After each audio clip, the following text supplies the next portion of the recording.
Today is February the 6th. It's my 80th birthday, and I should be celebrating, but you know what? I'm mourning. And you know why? Because Elon Musk, an unelected billionaire donor, has mounted a hostile takeover of the federal government.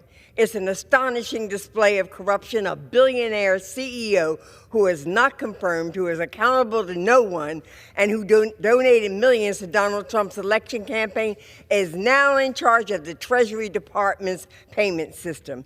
He's doing what vulture capitalists have done to American businesses across the country. They come in, do a hostile takeover, strip a company of its parts, and lay off a third of the hardworking people who make the company run.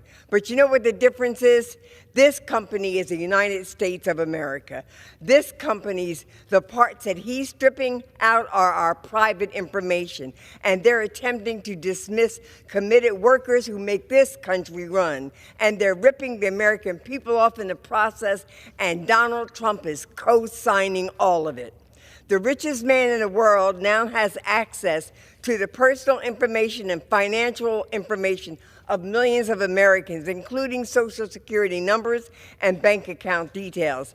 This unprecedented breach of public trust puts countless Americans at risk of identity theft, financial fraud, and political retaliation. Handing over such sensitive information to a reckless billionaire with a history of self-serving business dealings and foreign interests is not irresponsible.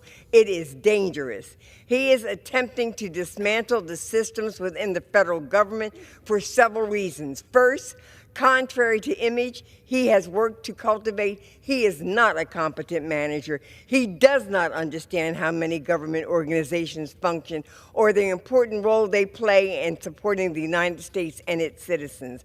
Rather than learn, he is choosing to break them like a frustrated and a patient child. Second, he sees an opportunity to make more money. His companies already receive billions in government contracts by taking control of key parts of the federal system. He can steer more taxpayer money into his pockets. Last is ideological. He was born and raised in South Africa under the apartheid system, and he is a white supremacist. He elevates the opinions of neo-Nazis on his social media platform. He proudly gave a Nazi salute to a rally earlier this year.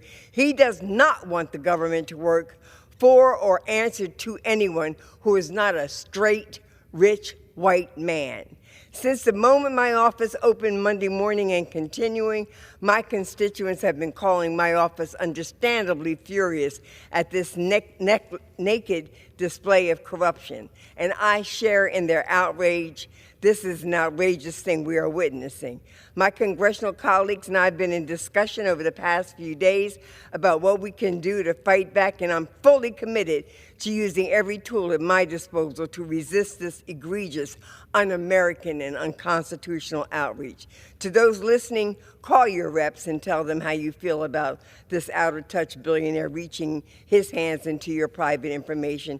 To the civil servant employees who work every day to make government running, I ask you to stand your ground. Tell those minions of the unelected billionaire donor that you don't work for them, you work for American people.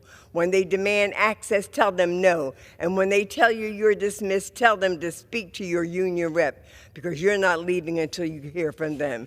Stand up, American people. Stand up for your families and stand up for and protect your rights. And to my Republican colleagues, aren't there at least 3 who believe in America? I yield back.